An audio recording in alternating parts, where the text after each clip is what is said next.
Infrastructure development, infrastructure finance is essential for Africa's development.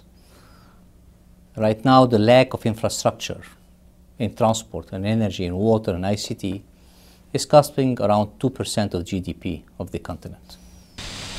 On the other hand, as we build this infrastructure, we have to ensure that this infrastructure will remain, because the impact of climate change on infrastructure development is obvious. Every time we're going to have a cyclone, more road will be affected, some power shortages will be increased, water facility could be affected, and therefore it's very important to link the infrastructure development to the climate development. A 2% increase in the temperature will affect around 1.5 billion people in the water sector, increasing their water scarcity.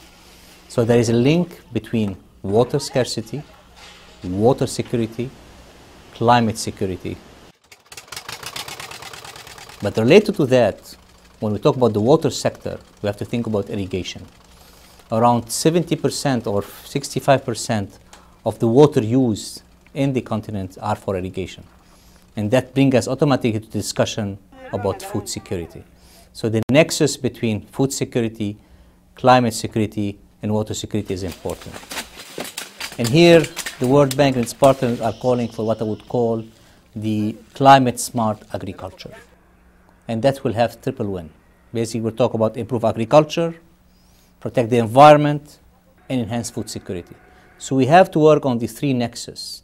And if we succeed by putting this bold on the agenda on the climate change, that will be an important aspect.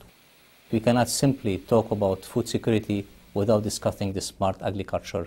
What kind of technology, what kind of resilience, what kind of adaptation policy, what do we do, how we use the land more efficiently, how many crops per year we can have, and especially in an environment where we can have more cyclone, more drought, more flood, and more impact.